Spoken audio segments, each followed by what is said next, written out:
we are picking up on our last page of 2.3 notes, and we're starting to talk about the idea of repeated zeros and how they affect a graph. Okay, so there's some information here. Repeated zero being when a factor has an exponent other than 1. Okay, we talked that exponent is going to be your multiplicity, so the power on the factoring is your multiplicity. If it's even, the graph touches at that point instead of crossing through at that point. If it's odd, the graph will still cross, and both qualify as zeros. Okay. Now, we're going to jump right into example 6. Example 6 asks us to do a lot of different things. Okay, they're going to ask us to state the degree of this problem. They're going to ask us to list the zeros of this function. And then we're also going to have to state the multiplicity of each zero and whether the graph crosses at the x-axis or not, crosses or touches. And then we're also going to sketch the graph. So as I said, a lot of different information here. Let's start by talking about the degree.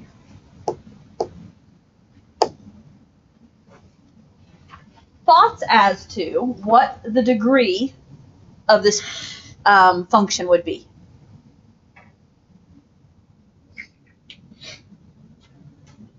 Three. Not 3. 5. Why 5? You add them together. Okay. Here's the deal. This isn't multiplied out right now, is it? Okay, so if we were to FOIL this out, you're going to have an x to the third and an x to the second. And when you multiply an x to the third and an x to the second, you're going to get an x to the fifth. So this will indeed have a degree of 5. It is basically adding all of your exponents on the x's. Okay. Let's talk about zeros now.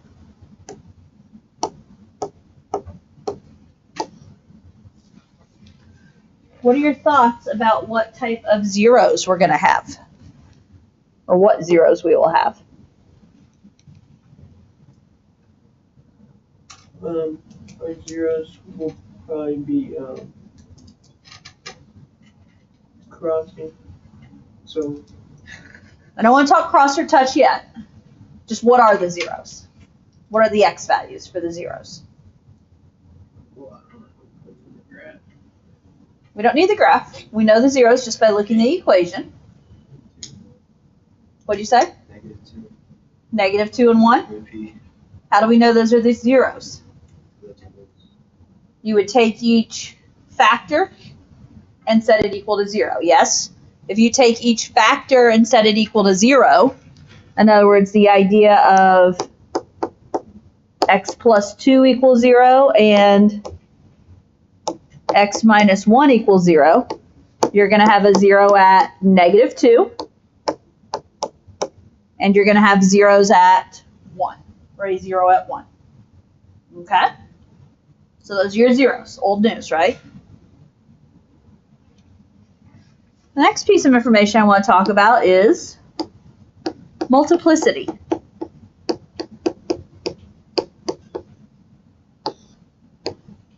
Multiplicity, we actually talked about a little bit last year in Algebra 2. And I say that because there's some multiplicity information on the formula sheet I'm passing out today in Algebra 2. So that's why I know we talked about it. Multiplicity has to do with the power on the factor. So if you look at the 0, x equals -2, that came from the factor of 3. x plus 2. And what's the power on that factor? 3. The power is 3. So the 0 of -2, so this particular 0, it has a multiplicity of 3. Ooh, I didn't leave myself very much room down there. Okay. And what about x equals 1? What would its multiplicity be? 2. Okay. It came from the factor x minus 1, and that factor had a power of 2. So that multiplicity is 2. Now, the multiplicities tell whether my graph crosses or touches. What do we know about the multiplicity of 3? Is it even or odd? We know 3 is an odd number. What does the graph do when the multiplicity is odd? Okay, when the multiplicity is odd, the graph will cross the x-axis. So what I know is my graph is going to cross the x-axis at x equals -2. So I'm going to write down here crosses at x equals -2. Okay, so right now we're talking about when does the graph cross or touch the x-axis. At -2, I know it's going to cross. Repeat the process with a 0 of 1. At x equals 1, what's the multiplicity? 2. It had a power of 2. What do we know about the number 2? I know 2. Okay. We know 2 is even. And what do we know if the multiplicity is even?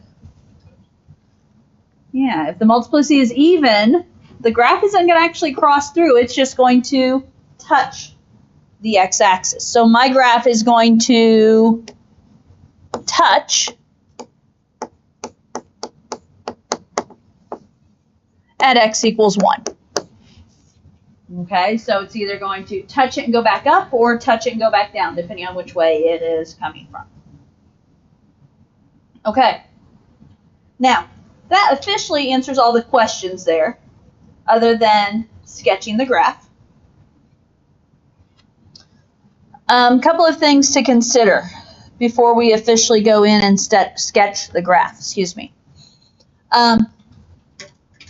You said this was going to be a degree of 5, yes? So if this is a degree of 5, what I want to kind of talk about is end behavior. Degree of 5 means it's going to be an odd degree, yes? Now, can you remember what we talked about yesterday with end behavior? Odd degrees, if it's odd, my end behavior is either down and up or up and down, because evens is when it goes both up or both down, right? Like x squared is either both up or both down. Something like x cubed, which is what x to the 5th is going to be like. These are either down and up or up and down. Now, how do we know whether it's down and up or up and down? Yeah. We do. It's based on... Which one comes first? Which one comes second? Where we're at. How about... Okay, wait. How about the leading coefficient? Leading coefficient. Okay. If we were to multiply this all out, right? We're going to have an x to the 5th out front. Is it going to be a positive or negative x to the 5th? You're going to be multiplying 5 x's, aren't you? That's going to be a positive x to the 5th. So this is going to be a positive leading coefficient.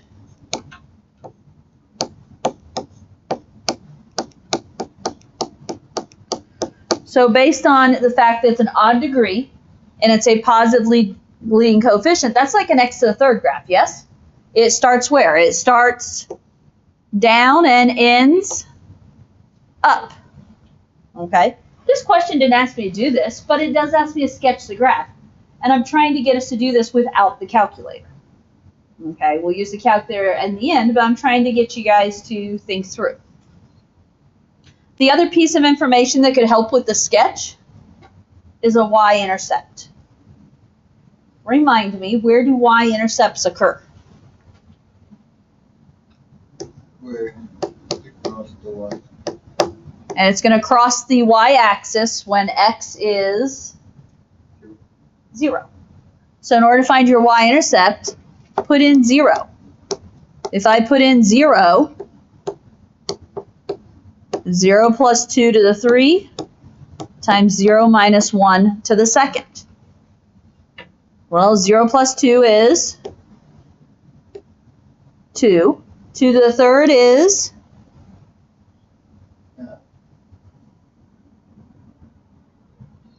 8.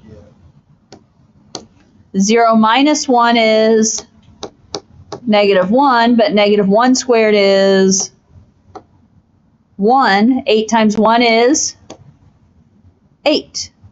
So right there we have a y-intercept of 8. And again, I know they didn't ask us for this information, but this is some of that information that is helpful in graphing. Okay. I'm going to set up an x and y axis over here to the right to sketch my graph. Based on what I know, I'm going to set up my x-axis rather low. I'm not going to center it. Just because more of my graph is above the x-axis right here. Okay. I know I'm going to have a 0 at -2. I know I have a 0 at 1. And I also know I'm going to have a y-intercept at 8.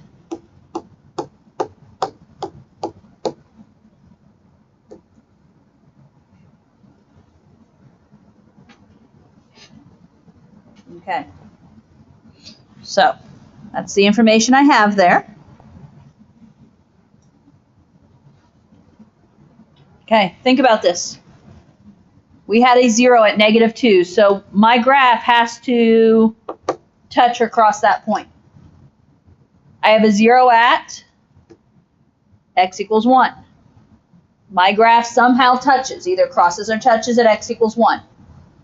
And we said we have a y-intercept of 8. So my graph has to cross through the y-intercept of 8. Now, we also talked about the fact that it's an odd degree positive leading coefficient. In behavior says what? You're going to start low and end high, yes? This is a kind of a visual for me. I'm not saying you have to draw those in, but this is kind of a visual of, okay, this is the idea of what's going to happen. Now, other than that, the only other piece of information, I mean, you can kind of see what this graph is doing, yes? Now, what's my graph supposed to do at -2? It's supposed to cross through the x-axis, yes? So we're going to cross through there. Now, and I will say it's going to kind of flatten out a little bit there, and I'll explain what I mean that in a moment. And then what's my graph do at 1? It touches. So it's not actually going to cross through. It's going to touch it and go back where it came from. So when I draw this graph, okay, I know I'm starting low because of end behavior. We're going to cross through -2. The higher the multiplicity, the more this graph flattens out at that point. And so it does kind of do a jog and flatten out there a little bit. Then we're going to have to go up to 8, cross through 8. I guess I don't really know that it's the max, but that's kind of how it ended up on mine. We're going to go to 1, we're going to cross through it, and we're going to go up. Okay? All that information I was able to get by just dissecting that graph. And a big part of it had to do with the fact that it was in factored form. Now, some of you may have already, but let's look at the graph. Have you graphed it on your calculator?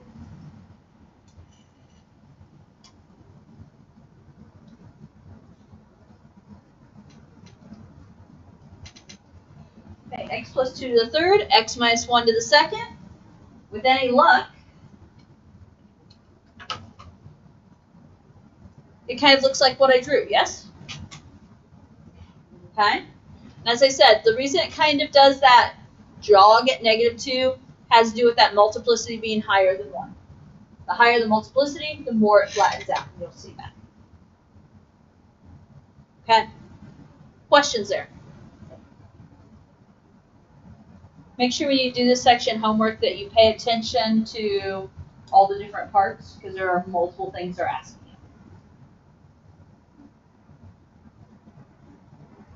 We good? Yes. Okay.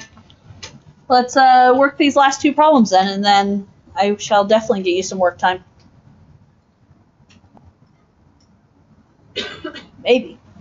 Okay, example 7. The question asks us to find all real zeros. Well, there's decimals in this problem. Is that going to factor? No. Is this one I can solve algebraically like we did at the end of class yesterday? No. Okay. This is, and you'll notice in the directions it talks about zooming to uncover hidden behavior. This is we're going to graph it. Okay. Yeah, it is. When it says find all real zeros, what are we looking for? Everywhere. That's the x-axis. Yeah. All of our x-intercepts. Okay. Real zeros just means, it's going to be the ones that are visible. So, type it into your calculator, please. We're going to have to play with the zooming a little bit. I'm going to go back and suggest ZBox again on this one.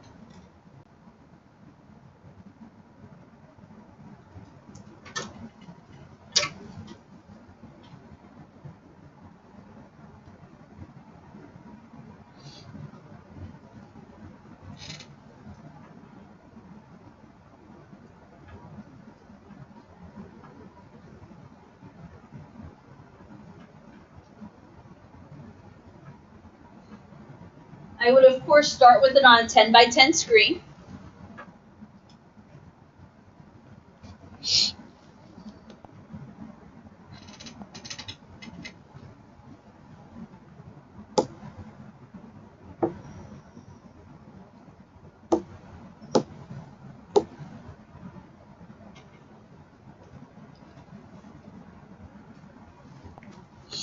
As I mentioned earlier, I'm going to suggest that we play around with ZBox again.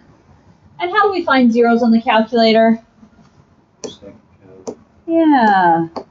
You're using second, the calc menu, and then you're going into zeros, right? Old news there, but.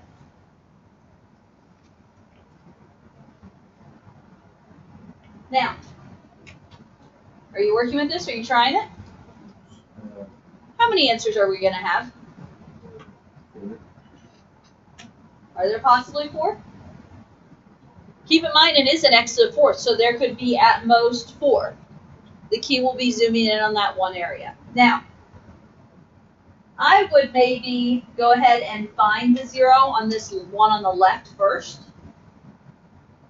In other words, I would go ahead and maybe do a 0 here. Now, when I do this and I arrow left to the left bound, have we found this one?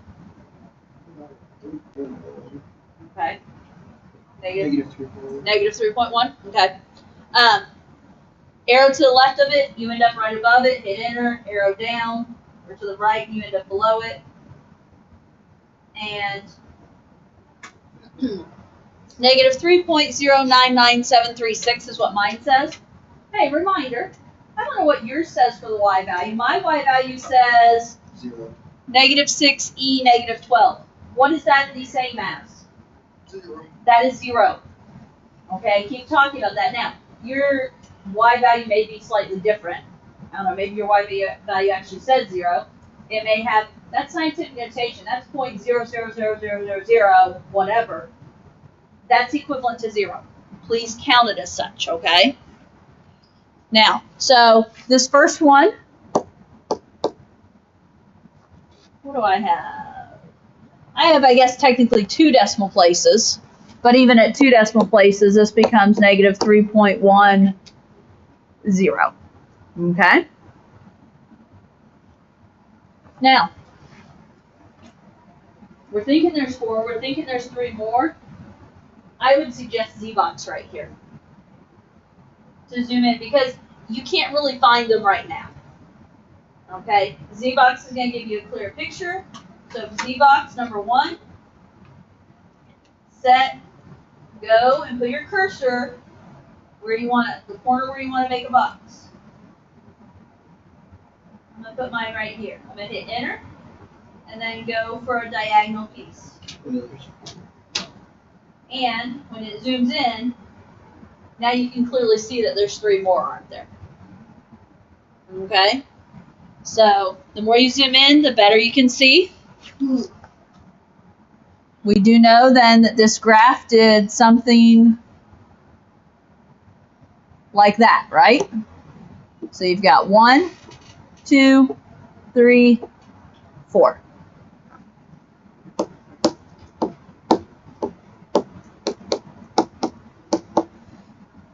Have you found any of them?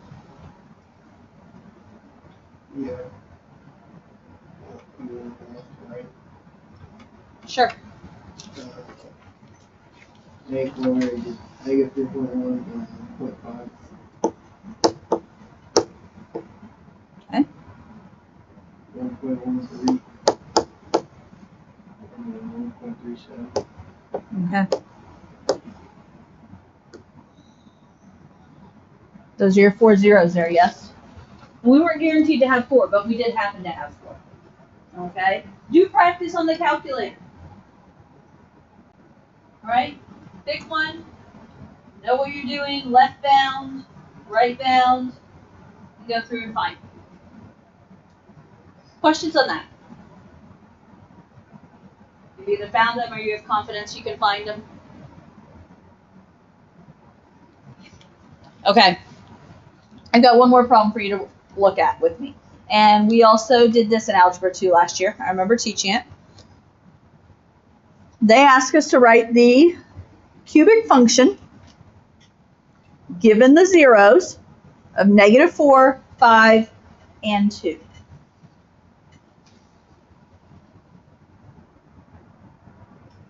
How do I write the function? How do I write an equation here, basically?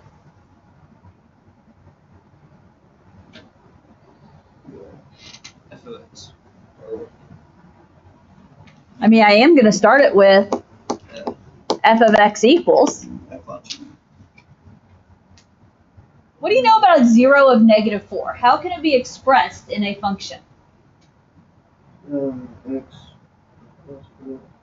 Okay. A 0 of -4 comes from the factor x plus 4, yes? Mm-hmm. Where does the 0 of 5 come from? X minus 5. A factor of x minus 5. And where does the 0 of 2 come from? X minus 2. A factor of x minus 2. Okay, there's your cubic function. They are looking for it to be in standard form, which means we need to go through and FOIL. When you have 3 pieces like this, pick 2, FOIL them, and then FOIL the next one in. Okay, I personally would just pick the first 2.